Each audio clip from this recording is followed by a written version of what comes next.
Now let's move on to the new topic, that is the duties of agent.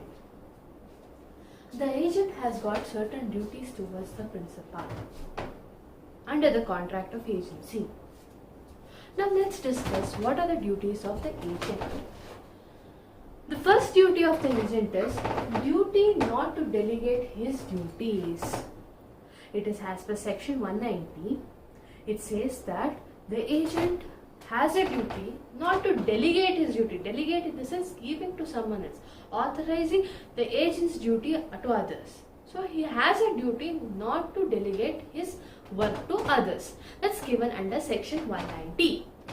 The second duty is duty to follow principal's direction. So, since the agent is representing on behalf of the principal, he has a duty to work as per the directions given by the principal in a particular business transaction or when he is entering a contract which the principal has authorized. That's given under section 211. That's the second duty. Next, the third duty of the agent is duty to show proper skill and care. The most important duty, he has to show proper skill and care when he is doing certain transaction where he is representing the principal. That's given under section 212 of Indian Contract Act. Coming to the fourth duty, duty to render proper accounts. It says that the agent has to give the proper accounts. Whatever the gains might have been happened, or if there is a loss, everything should be given properly. It should be maintained and it should be given to the principal. So that comes under section 213 of Indian Contract Act. The fifth duty is duty to communicate to the principal. Whatever it is, he has to communicate to the principal. He has to obtain his permission. Because he is representing the principal, so he has to obtain the permission and then move further. That's given under section 214 of Indian Contract Act, and that's the fifth duty. And the last and the sixth duty is duty not to deal on his own account. In a sense, the principal he asks him to buy something. So he has to utilize the funds in case if he has to buy something, he has to utilize it from the principal's account, not his account. If it is his account, it seems to like he is buying for himself. Well, don't worry, we'll discuss this. So, duty not to deal on his own account is the sixth duty, and that comes under section 215 and 216 of Indian Contract Act. Now, after knowing these duties in brief, I just gave you the points with some brief explanation. Now let's go to each and every duty and find out what exactly is his duty, and if at all, if he doesn't perform his duty properly, how is he liable to the principal? Let's move on. The first duty, what I said is duty not to delegate his duties, or else duty not to delegate his work. That's given under section 190. It says that agent has undertaken to perform certain work, certain duties personally. The principal gives him, you please perform this particular duty. He has undertaken the responsibility. The agent has undertaken the responsibility to personally perform it. Thereby, it is said that he should not further delegate it to another person. You find this particular thing in this maxim, delegatus non potest delegere. So it says that it means that an agent to whom another has delegated his own authority cannot delegate that authority to third person. Very simple. It says that the principal has given an authority to this agent to perform certain duty. Since the principal knows his skills or whatever his knowledge in that particular transaction, so he is aware of it and he gives him certain duty, you please perform it. He has that assurance that yes, he will perform well. Now this person, agent, cannot delegate as per section 190 to another person. So it is his duty to perform his works properly, whichever is given by the principal. The principal has reposed confidence in him.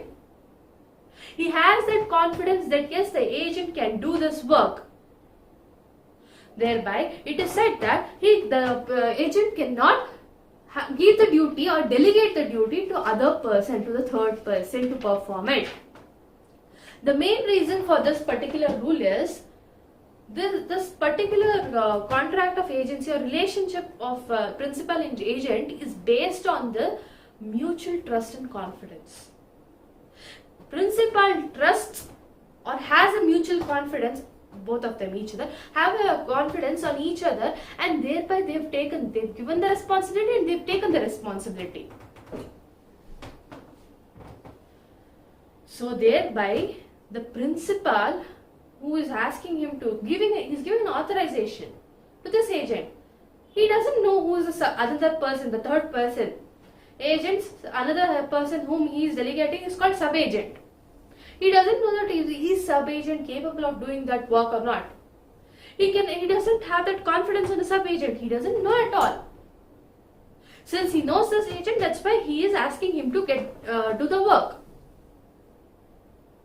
That is why we have this maxim, and this duty says that he cannot give his duty, this agent cannot delegate his duty to another person. When the agent is delegating the person do his duty to another person, he is called the sub-agent. Agent, sub-agent. This is as per your section 190. There are certain exceptions to section 190. And what are they? Yes, the agent cannot delegate the authority to third party. But yes, there are exceptions to this general rule. What are they? First one is, when the ordinary customs of trade permits employment of sub-agent. When whatever the business transaction is happening, if it permits that, yes, there is a need to appoint a sub-agent for that particular transaction, then okay, it's an exception, you can appoint a sub-agent. Second one, when the nature of agency demands that employment of sub-agent is necessary by the agent. When the nature of employment is such that, yes, there is a need for appointment of sub-agent, then you can employ a sub-agent.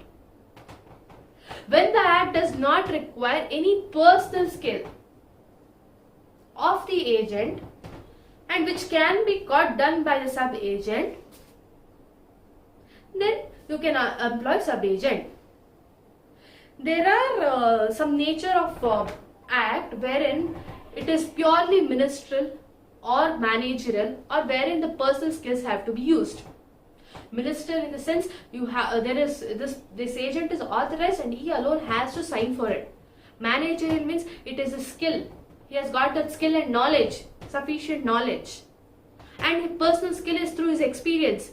He has got that experience by working in that particular business. So if all this is required for that particular work, for that particular nature of work, in order to discharge the duty which is given by the principal, then the agent only has to perform. That's one exception wherein I said for the third point, where an act does not require any personal skill. So if at all the personal skill is not required, then the appointment of agent is okay, fine. If at all, if there is any managerial or personal skill required, then you cannot appoint sub-agent. The agent only has to perform that particular duty. And the last point is, when the principal himself either expressly or impliedly appoints a sub-agent, then you can appoint a sub-agent. Then the sub-agent comes into the picture. So there are basically four exceptions you can say for the section 190. Usually it's these many points only. That is, whenever the ordinary customs of trade permits appointment of sub-agent, point number 1. Point number 2 is when the nature of agency demands that employment of sub-agent is necessary. Second one. Third one is when an act does not require any personal skill, the same the same work can be done by the sub-agent, then fine, sub-agent can be appointed. Then the last point says that when the principal himself either expressly or impliedly appoints a sub-agent, then sub-agent appointing a sub-agent is valid, though which is not permitted by section 190. Clear with this? So we'll move on to the next point, that is sub-agent. Now we were discussing about this third person and sub-agent. Now clearly is the sub-agent, the meaning of sub-agent is it given in our Contract Act? Yes, it is given under our Contract Act under section 191. Who is the sub-agent now? I told you there is an agent appointed, and for him there is another person who is working below him, under him. So that person becomes a sub-agent. Under his particular directions, under the directions of agent, there is a third person working, and he is none other than sub-agent. So as per section 191, sub-agent is a person employed by and acting under the contract of original agent in the business of agency. Simple. Sub-agent is a person who is employed by and acting under the control of the original agent in the business of agency. He is a sub-agent. It is given under section 191. Now let's know the legal position of the sub-agent. You got to know who is a sub-agent now. What is the legal position of the sub-agent? The legal position of the sub-agent is given under section 192 of Indian Contract Act. There you have 3 points, and this legal position of sub-agent particularly we are trying to know under section 192. It gives when he is appointed by the principal. What is the legal position of sub-agent when he is properly appointed by the principal? If the principal himself appoints the sub-agent, what is his position? How does he become answerable to the principal? How is his relation with the agent, the original agent? Now let's try to know. There are 3 main things which you have to know. First is representation of principal by sub-agent properly appointed. How do you represent him? If the sub-agent is properly appointed by the principal, he is responsible for the act. The principal becomes responsible. He is bound and responsible for the acts of the sub-agent, as if the agent originally appointed by the principal. In the sense, whatever the agent, how is he answerable? How the whatever the acts done by the agent, till now we studied this. How whatever the acts done by the agent, how the principal becomes liable, or how is he bound? In the same way, if the sub-agent is properly appointed by the principal, then the sub-agent works or acts binds the principal, and principal becomes the liable for the acts of the sub-agent, in the same way as the originally how the agent would become liable. Clear with the point number 1? Second one is agent's responsibility for the sub-agent. Agent's responsibility for the sub-agent. In the sense, what is the agent's responsibility for the sub-agent? The agent is responsible to his principal for the acts of the sub-agent. In the sense, whatever the acts done by the sub-agent, who becomes answerable? It is the agent who becomes answerable to the principal. It is in the same way how the student's performance is based on, it goes to the teacher and the teacher becomes answerable to the principal, head of the institution.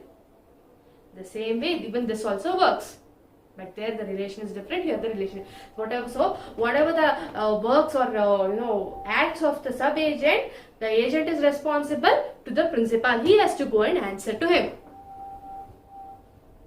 Then sub-agent's responsibility. Now, after knowing how agents become responsible, what is the position of sub-agent, how is he representing the principal, we got to know in the first 2 points. Last point is sub-agent's responsibility. Does he have any responsibility towards towards the principal? The sub-agent is responsible for his acts to the agent. Remember this, the sub-agent is always responsible to the acts of the principal. Sorry, to the acts of the agent. I'm really sorry. The sub-agent is responsible for the acts of the agent, but not to the principal. Except, there's one exception here.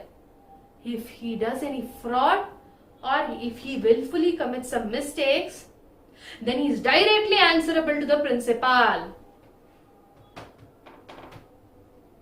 Clear with this? So, sub-agent's responsibility, whatever he does, whatever the sub-agent does, for his acts, the agent is responsible. In case, except in situation where he commits a fraud or willful wrong, then he has to answer to the principal. Clear with this? Legal position of sub-agent, properly appointed. That is dealt under section 192. And the next point under sub-agent is, that is also a last point, sub-agent improperly appointed. Now you may ask, what is this properly appointed and improperly appointed? Properly appointed in the sense simple. He is appointed by the principal. The principal authorizes him. Improperly, no, he is not appointed. He is appointed maybe by the agent, without the principal knowing it. So there are many ways. So this is one way, that is in case if the sub-agent is improperly appointed, what happens? Is the principal liable for that? Can you bind whatever the acts of sub-agent to the principal becoming liable? Can he become liable? That's given under section 193. So, before proceeding further, there is some privity. Privity in the sense close. Privity meaning close. There is a privity of contract only between, in this case of agency, when you come to agency and when you're discussing about the sub-agent, there is a privity of contract only between sub-agent and agent. Sub-agent and agent.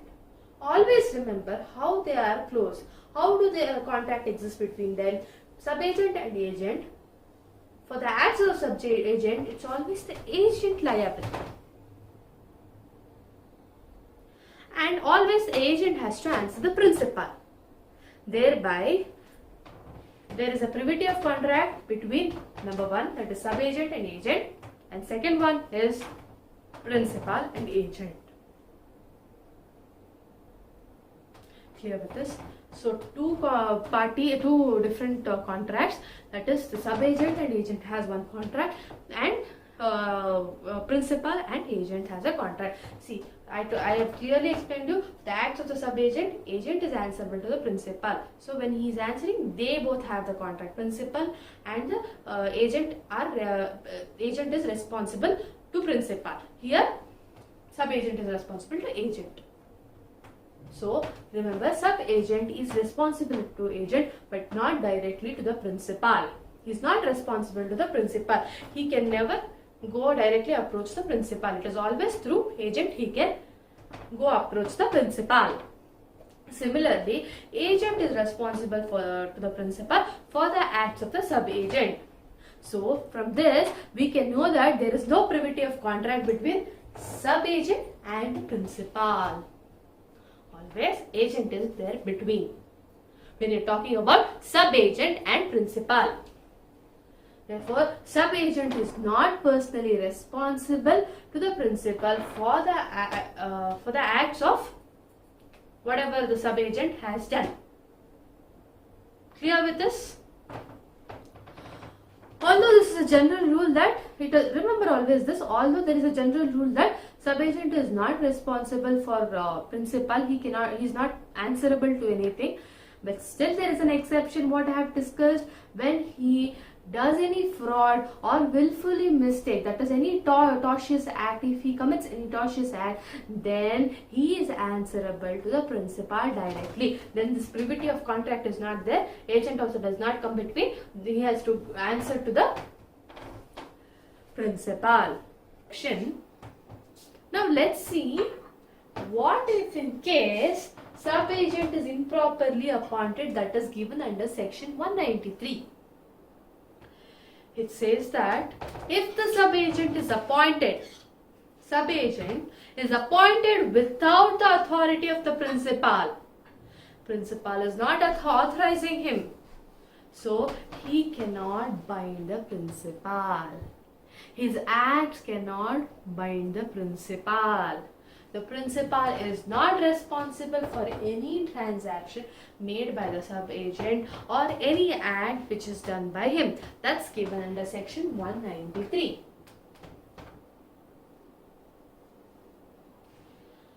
So we got to know about the sub-agent and how they are bound to each other. That's given under section 192, and 193 also gives us, 192 gives us when he is properly appointed. Then we discussed about what is a contract, what is the privity of contract between agent and principal.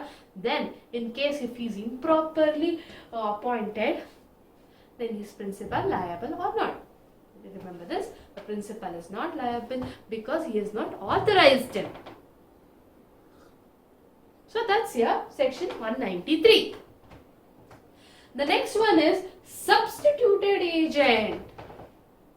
That's given under section 194 of Indian Contract Act. Now what is substituted agent? So what do you think is a substituted agent? Substitution means usually you're substituting in the place of one person, another person is coming. It's usually substituted, right? Thing is here also. So as per your section 194, it says that when an agent holding an express or implied authority to name another person to act for the principal in the business of agency he has named another person accordingly, such person he does not become a sub-agent for the principal. For such part of business, he becomes a substituted agent. He is not a sub-agent. If what it means is, if the agent has got that power, he has got either expressly or impliedly is the first part. To name another person, to nominate another person, to act as an agent for the principal and make the principal liable. And in case if he has named it accordingly, the person, any person's name, then he does not become a sub-agent, but he becomes a substituted agent as per section 194. He comes to the place of an agent, not sub-agent. For this, in one of the case, in Purushottam Hardas and others versus Messrs. Amrit Ghee and Company Limited, AIR 1961, AP 143, citation it is. So it gave a clear meaning of this section. It laid down certain points for this section. It says that yes, section 194 gives it's a section which envisages the meaning of substituted agent. It says that an agent should nominate another person to act for the principal. This agent is nominating another person to act for the principal. It gave this first point. The second point is there should be consent and knowledge of the principal. The principal should be aware of this. He should have a knowledge about it and he should also give consent for this. The naming of a person does not, the agent is not delegating his authority. There is a direct relation between the principal and that particular agent. He is performing the duty of the principal. who is delegating authority here? The principal is delegating the authority, and the agent is not delegating his authority. Clear with this difference?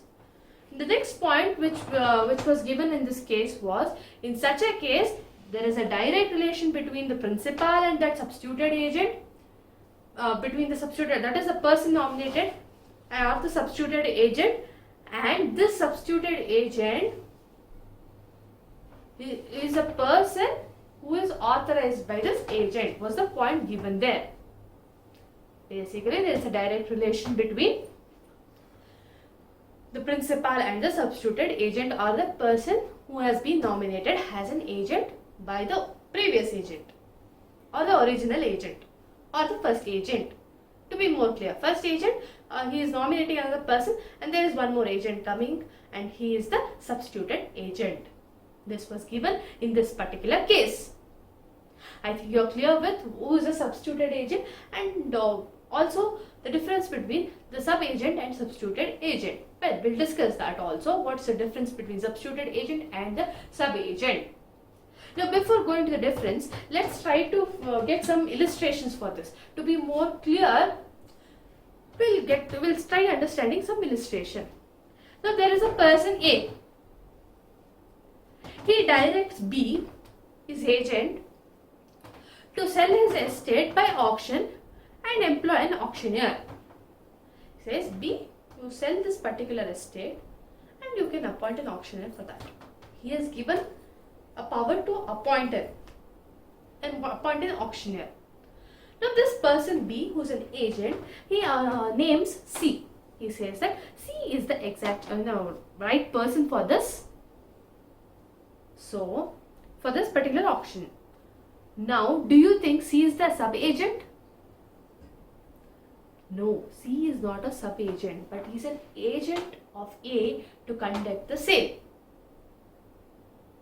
So, B is nominating this person C to conduct this sale. What does that say? Sale of estate of A.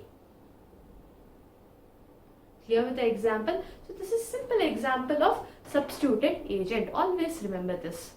If an agent is nominating another person, he is never delegated his authority. Whatever his work is there, he is not delegating to this other person, that is third person. When he is delegating his power to this other person, then that is called sub-agent. But substituted agent is a person to whom he nominates. He says that yes, this person can be an agent to the principal. There is a direct connection. Whereas what did I tell you previously? There is no direct relation between sub-agent and the principal. Sub-agent is responsible for the agent, and agent is in turn responsible to the principal. But the substituted agent is directly responsible to the principal. I think I gave the difference here itself. So these are all main basic differences. Before we get into the difference, let's have one more small section which deals with the substituted agent. That is section 195. It tells us in fact to take care in choosing the substituted agent. What is the care that has to be there? What is the care and precautions that has to be taken while choosing the substituted agent? Under that, section 195 clearly says agent's duty in naming such person. That is such person in the sense it is the substituted agent. So what are the duty or care he has to exercise? It says that in selecting an substituted agent to the principal, the agent is bound to exercise same amount of discretion as a man of ordinary prudence would do for his own acts, for his own case. And if he does this, he is not responsible, he is not further responsible for the acts of that substituted agent.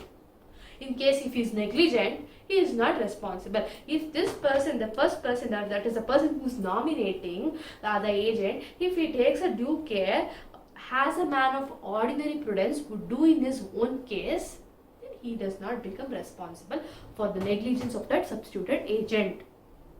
Again, we will take an illustration and try to understand this. A, B, C. A instructs B to buy a ship. He wants a ship and he asks, B to buy a ship. B is A's, B is A's agent as well as he's a merchant in this. Now, since he is not much knowing about the ship and all, B employs a ship surveyor, C. He knows about the ship, so he asks the ship surveyor, who's having actually a good reputation. The C is having a good reputation as a ship surveyor. He says, please, buy a ship for my principal, that is A. This ship surveyor C, he chooses it negligently, and the ship turns out to be unseaworthy and it is lost. Now, do you think B is responsible for it? B is not responsible for it because he has taken a due care. He has taken a care which a man of ordinary prudence would take. He has employed a person, he has nominated a person who has got a good reputation in this particular field. That is a ship. He has a good reputation in relating to ships. So here B is not, but who is responsible? The surveyor, that is C, is responsible to A. Clear with section 195? So section 195 gives us what are the care should the agent take while naming that other person. That is section 195. Now let's know the difference between the sub-agent and the substituted agent. The sub-agent is the agent's agent. There is an agent appointed by the principal and the agent is delegating his duty to another, so he is an agent's agent. Whereas substituted agent is the principal's agent. He is directly becomes the principal's agent. Point number 1 is clear. The second point is his acts. Whatever the acts of the sub-agent, who takes the responsibility? Responsible is agent. In turn, for agents become responsible to principal. Clear with this? So, for the acts of the sub-agent, the responsibilities of agent, and for whatever the agent then has to be, he becomes responsible to the principal. Here, directly responsible to the principal. The substituted agent becomes directly responsible to the principal. The third point is, there is no privity of contract between sub-agent and the principal. The privity of contract is always between sub-agent and agent. Then second privity of contract is between agent and principal. Here, privity of contract, yes, there is a direct privity contract between substituted agent and the principal. Also, even after appointing, can include one more thing, even after appointing the sub-agent, the duty of the agent does not end there. He becomes responsible for the acts of sub-agent also, and even the agent has to report to the principal. Whereas here, after nominating the person as substituted agent, then he does not come into the picture. These are the basic differences. You can also include the sections for this. Section 192, 193, then 194 and 195 deals with substituted agents. The second duty of the agent is duty to follow principal's direction. It is very obvious. The agent is bound to follow whatever the principal asks him to do. He is authorized for that particular work and he has to follow the directions given by the principal. That is given under section 211 of Indian Contract Act. So it is said that the agent is bound to do the conduct of business has the directions given by the principal. So whatever the directions the principal has given, it is the way he has to perform. Or else, if the principal does not give any direction, then what he has to do? So it says that if at all, that's given under section 211, if at all the principal does not give any direction, then he has to conduct the business according to the customs which prevails in doing the business of same kind at the place where the agent conducts the business. It says that, to be more clear, whatever the customs, how they follow it in that particular business. Suppose the agent is doing a business of selling something, selling certain goods. So whatever the customs, whatever is followed for doing for conducting the sale, in the same way he has to do, is given under section 211. If at all the principal does not give any directions, it says that according to the customs which prevails in doing such business in the same kind, for the same kind at that particular place where the agent is doing the business. So, while doing the above, if there is any loss sustained because of his negligence, whose negligence? The agent's negligence, then he has to make good the loss, or he has to compensate the principal. And if any profit is accrued from that, then the profit has to be given to whom? The principal. This is what is given under duty to follow the principal's direction under section 211. We have certain illustrations. Let's see what are the illustrations. The first illustration says that he is an agent and he is carrying on the business which is given by B. It is a custom in that particular business to invest in that particular time. There is one particular period wherein if you invest for that business during that time, it gives more profit. This agent, that is A, he fails to invest at that particular time. He does not invest, he omits to invest, make investments. So now, whatever the loss the principal is going to incur, that has to be compensated by A. So, how there is a customs of investing during that particular period. So, that was omitted by the agent. So, he is liable to compensate for the principal. There is one more illustration which we can take. So, there is a person A and B. A is we'll assume him as a principal and B is a agent, as a broker. So what he does, there is a custom to sell goods on credit. So this agent sells, that is B sells A's goods on credit to C. But when he is selling it on credit, he has to see the credit of C also, right? So at that time when he is selling it to C, C has got many loans, many credit. His credit is very high. So before payment only, C becomes insolvent because he's got so much loans. It is the duty of the agent to take care. He had to see how easy worthy can he repay the amount, if at all we give the goods in credit. He does not verify all those things. Because of his negligence, now he has to compensate for whatever the losses he has made. That is giving goods on credit. The giving goods on credit was actually the directions given by the principal, or it is the custom. They have that custom of selling goods on credit. They give it on credit. But before giving on credit, it was the agent's duty to take care to see that is that person to whom the goods are given on credit, can he repay the amount? Yeah, the person was not able to repay because he already had so many loans.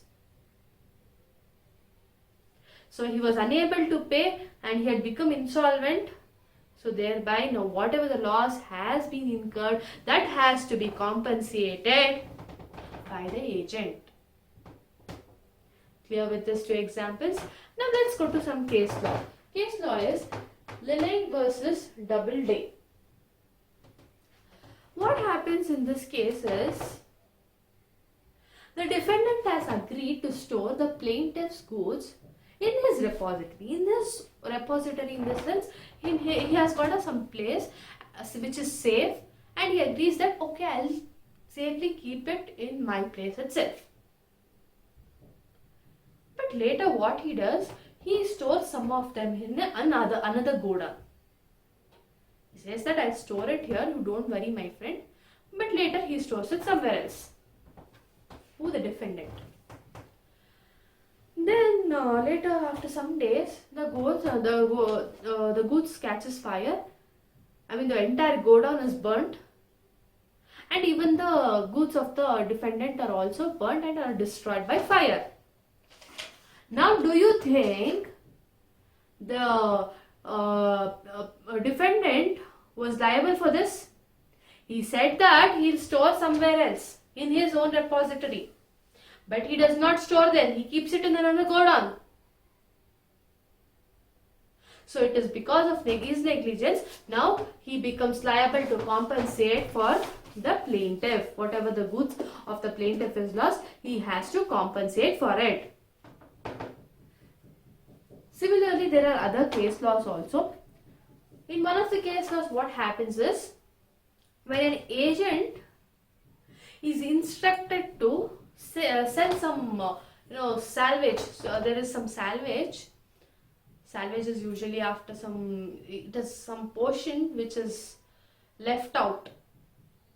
So either by if there is any accident, if some portion is left out, or during production, if some there is wastages, those are called salvages. That is useful, and you can even sell it. So if the agent is directed by the principal to settle a salvage for 10,000 euros, but this agent settles it for 100 euros. Don't you think there's a huge loss? And now who has to compensate for it for the principal? Yes, it is the agent who has to compensate it to the principal. Clear with this? So this is the duty to follow the principal's directions. If at all he doesn't follow and thereby incurs any loss, he has to compensate for it. And if at all he incurs any additional more profits on this, he has to give it to the principal. That is what is said in the section 211. This case law also tells you that if how the agent, without following the instructions of the principal, become liable. So what are the consequences basically he had to face? Then the next duty of the agent is duty to show proper skill and care. That's discussed under section 211. Now what it says is duty to show proper skill and care. He is employed, the agent is employed by the principal because he has got certain skill and knowledge, right? So he has to exhibit a skill and also take due care of the goods of principal. When principal is giving some authority, the proper care has to be taken by exhibiting his skills. Now, as per section 212, it says that an agent must conduct the business of agency with the skill of ordinary prudence, engaged in the similar business, unless the principal has a notice of want of skill. It says that, I'll tell you in simple words, it says that he must act as a man of ordinary prudence. He has to take due care of those goods, and whatever skill he is having, knowledge he is having, he has to exercise all those things, and he has to take care. As others would take care who's having the same business. So who's got similar business, whatever the cautions they would take or whatever the care they would exhibit, the same thing has to be taken by the agent for principal's goods. And it also says that he has to take till the principal has a notice of his want of skill. Until what is this want of skill is, if the principal gets to know that no, this person still needs some skill or knowledge about it, till then he has to exercise whatever he knows. This is what is given under section 212. So again, in case if the agent does not take proper care, and if there is any direct loss or damage arising from his neglect, want of skill or misconduct, then he has to compensate for the principal. Now let's go to an illustration for understanding this point more clearly. There is A who is a merchant in Calcutta. He has an agent in London, B. Let's consider the agent is B.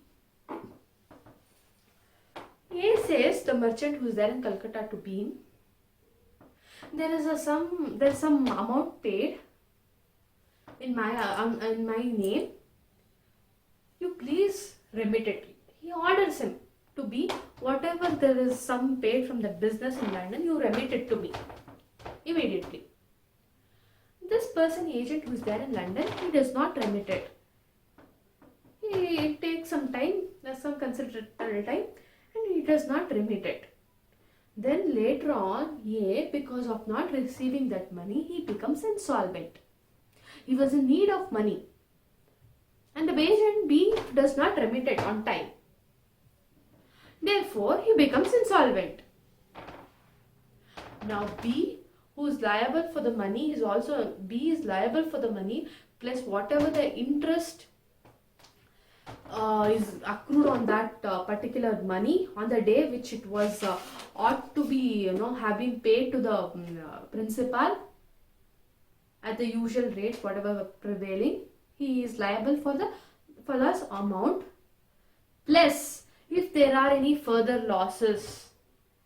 As such, if there is variation in any exchange rates, if there is some variations daily, we find it in exchange rates. Since he is in London and Calcutta, India, so there is some variation in exchange rates. If there is any loss because of that due to the variation, he has to give it to the principal. So whenever the principal has asked, he has failed to remit the money, thereby the principal is in loss, and for that loss, who has to compensate? It is the agent. What is that amount? Whatever the amount he had remitted, whatever he had to remit it to the principal, plus if there is any interest and if there is any loss due to the variation in exchange rates. Clear? We'll go to the next illustration. So in that illustration, we'll take again A is an agent for sale of goods having an authority to sell on credit. Now he sells it to B without making proper inquiries about his solvency. B is already insolvent. Now who has to compensate for the principal? It is A. A is the agent and B is the person to whom he is selling goods on credit. Again, he is insolvent. So without making a proper inquiry, he has sold the goods. So because now he is insolvent, he cannot repay it. So who has to compensate to the principal? Yes, it is the agent who has to compensate to the principal. There are many other illustrations also. You can take another illustration of an insurance contract. There is a person who is appointed as an insurance broker. He had to take due care, and also there was some, before entering an insurance contract, it was relating to a ship. Before they enter into the insurance contract, there are some terms and conditions, some clauses to be entered in the agreement. This person who is a broker, that is an agent, he omits to have the usual clauses regarding this insurance of ship, and the ship is lost.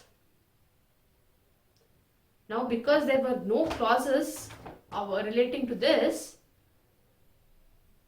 the insurance company or the underwriters were not liable to pay. Now who is responsible for this? Yes, the agent is responsible to the principal, because of negligence of omitting certain clauses in the agreement, insurance contract, sorry. So because he omitted it, that's why he couldn't, the insurance company or the underwriters did not pay when the ship was lost. So thereby the agent becomes liable. Now let's go to a case law. Keppel versus Wheeler. What happens in this case law is, the principal asked his agent, in fact ordered his agent, to find a buyer for his estate. He says that the principal has got an estate. He says to his agent, please buy a finder to my estate. The agent agrees and he finds a prospective buyer, and he was ready to pay 650 euros, sorry, 6,150 euros in the first buyer, the first prospective buyer. So okay, he goes and approaches the principal, and the principal also agrees, and the prospective buyer also agrees. And before the sale was concluded,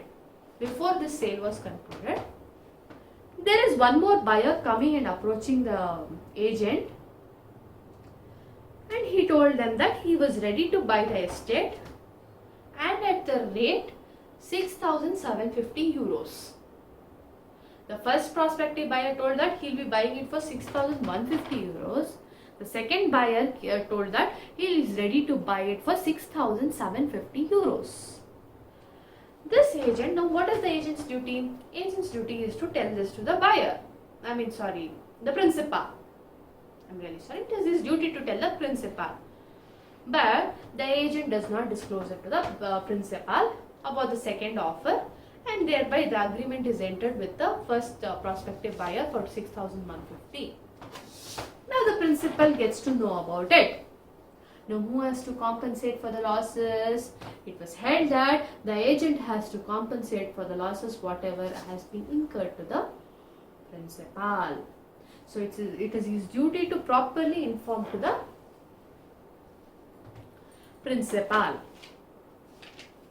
Then there is one more case law, Link International versus Mandya National Papers Mill Limited. This is a very interesting case law. In this case law, there was a contract for purchase of suction paper roll machine from company. For some suction paper roll. Suction press roll machines from foreign company. So this appellant here, this is a Supreme Court case. The appellant was an agent. He was an agent between the respondents and the foreign company. Instead of full machines, only shells were supplied. They had asked for the entire machine, but only one part of the machine, that is shell, was supplied. Now the suit was filed saying that how could it supply only one particular part when we have asked for the whole entire machine. The court found out during in the proceedings that the respondent was kept in dark by playing a fraud, as they were aware, that is, this appellant, who was an agent, was very well aware that only that particular shell, that one part, would be supplied. He was well aware of it, but he still kept the respondents in dark. He did not disclose that matter. The respondents thought that the entire machine would be coming, but in spite of that, the agent did not tell him that only the shell would be supplied. So it was held that, the Supreme Court held that appellants were liable, that is, the agent was liable because it was his duty to inform it to the principal.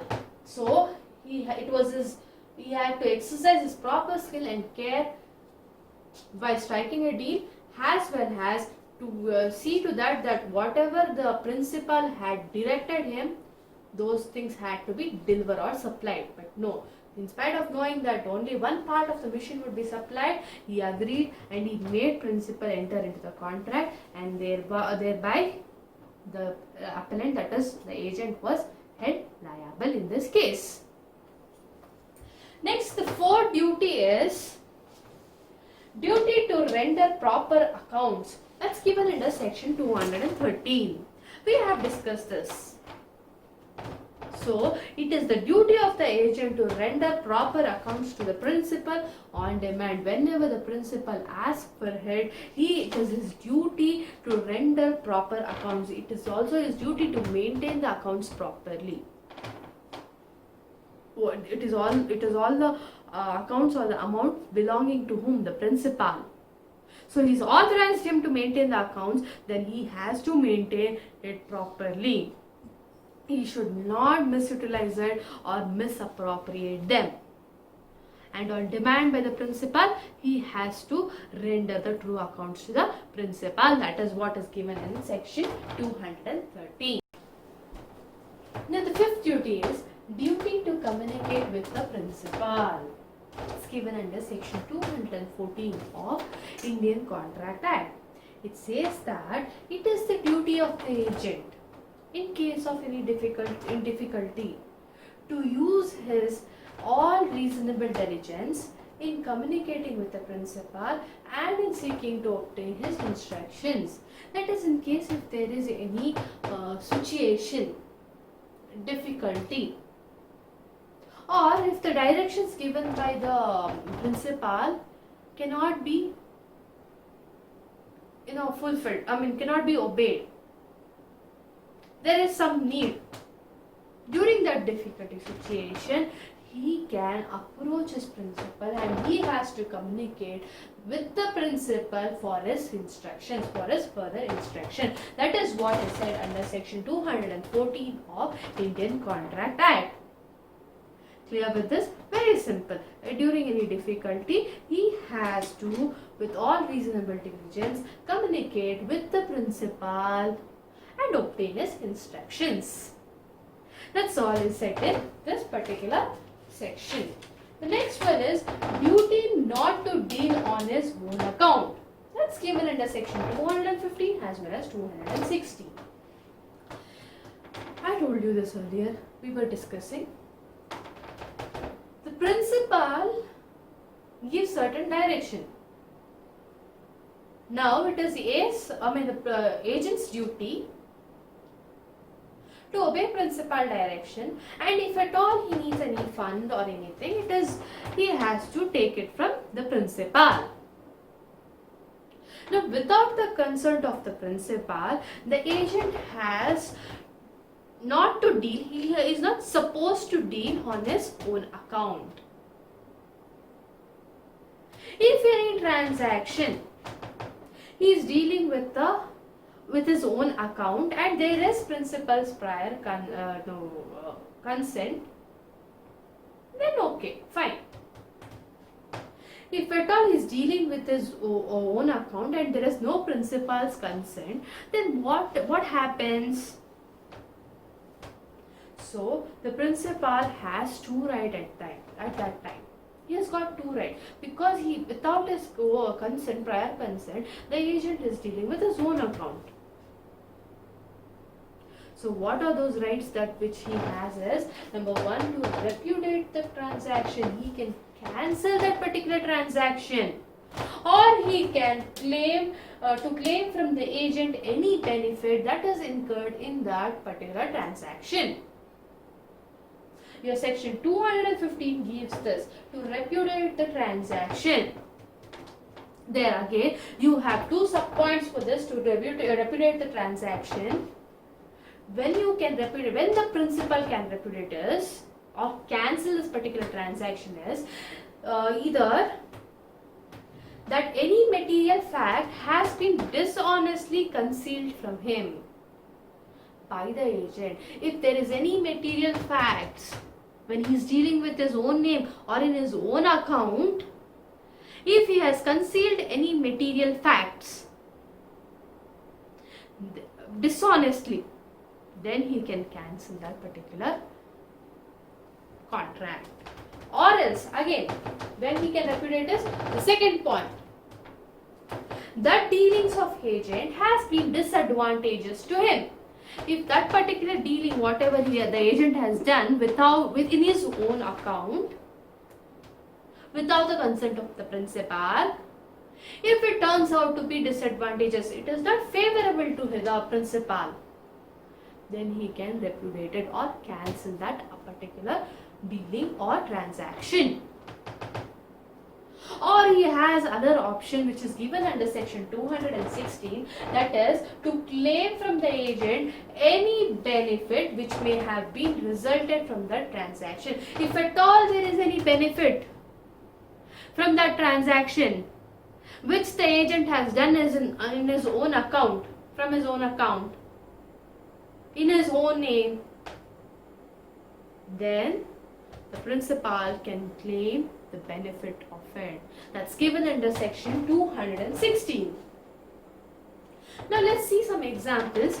First we'll see the example for this 250. That is when to repudiate the transaction. I told you under two circumstances, then the material facts have been dishonestly concealed, and the second subpoint was that when the dealings are disadvantageous to the principal.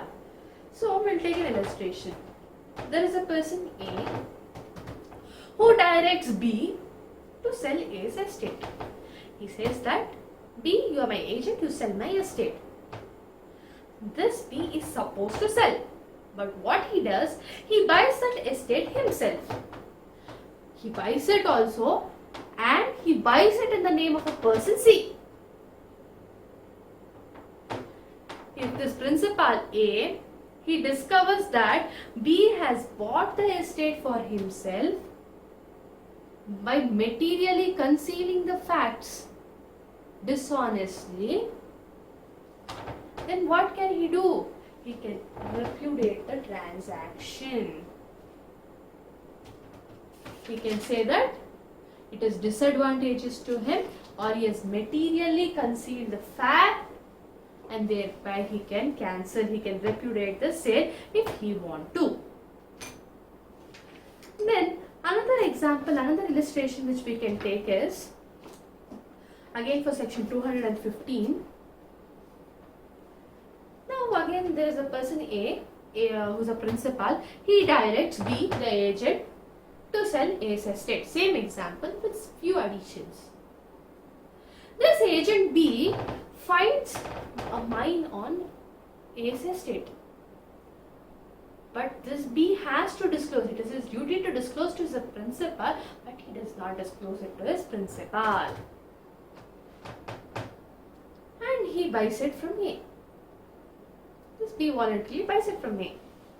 Now A, after discovering that there was mines in his estate, he can repudiate the contract on the basis of what? He has materially concealed the facts, or this particular sale is disadvantageous to him, because if at all he knew that there was mine, he could have earned from it, or he could have sold at more higher price. So he can cancel that, or else he can even go up for the sale. It is at his option. Clear with the examples? Now let's go to the section 216, where it says to claim the benefit from the agent from that particular business transaction. Now what happens? We'll take an example for this. There is a person, a principal by name A. He directs B, his agent, to buy certain house. He says that I want that house. You please buy that house for me. Now what is agent's duty? He has to buy it for his principal. But this B, he buys it for himself, and he says to his principal, that principal A, who is principal A, that it cannot be bought. There is some problem. They're quoting to us. He gives some reason, and he says, no, we cannot buy that particular house. Then later, if A discovers this fact, I mean whatever was told by the agent, is false, if he finds out that, he can compel the agent to sell that house at the price which he has bought it, which he gave for it. That is, the agent, whatever the amount he has given for the house, at the same price, he has a right, he can buy it. That is what under this, to claim from the agent if there is any benefit in the transaction. This is one example for 216. Section 216. Always remember, the agent cannot take any personal gain from the contract of agency, from the transaction of agency, nor he can make any secret profits while acting as an agent. So he should be honest to his principal when he is acting as an agent. We have a case law for that. This is the case law, first one. And the facts of this case is, there is an agent who is entrusted with the task of selling a ship at a stated price. This agent, he has to sell a ship for some particular price. Now what he does is, he could not find a customer. Since he could not find a customer, and without the consent of the principal, he purchases the ship. The principal is somewhere else, he does not know. Then, that is, he purchases a ship with some settled price. He only settles it. Then later, what this agent does is, he does not disclose the fact that he is buying the ship. Without the consent of the principal, he already bought the ship. Then later on, he sells the ship at a profit. Now, there was a case. What do you think happens in this case? Don't you think that the agent, whatever the benefit that agent has got from that particular thing, selling the ship, and then again by buying the ship and then selling it to other person, the profit, it belongs to, who has to claim it? It is the principal. It belongs to the principal. So Aegis is bound to the account to the principal for the profit made in this transaction. So whatever the profit is earned by the agent, the principal can claim it. So this was stated in this particular case. The next case is Turnbull versus Garden. What happens in this case is, the agent purchased for principal some goods. He obtained discount for that. He obtained a huge discount for that. But he tried to charge the principal the full amount. Though there is a discount for that particular goods, but he said, no, there is no discount. This is the price, and he gives the actual amount.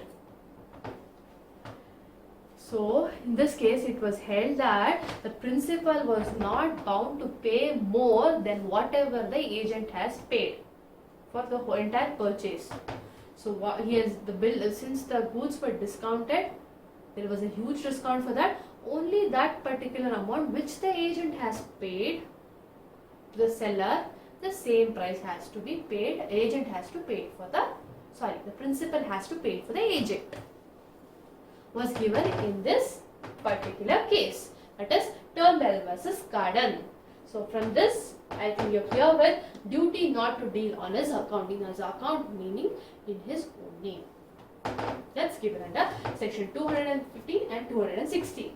And the last duty is duty to pay sums received. That's given under section 217 and 218. It is simple.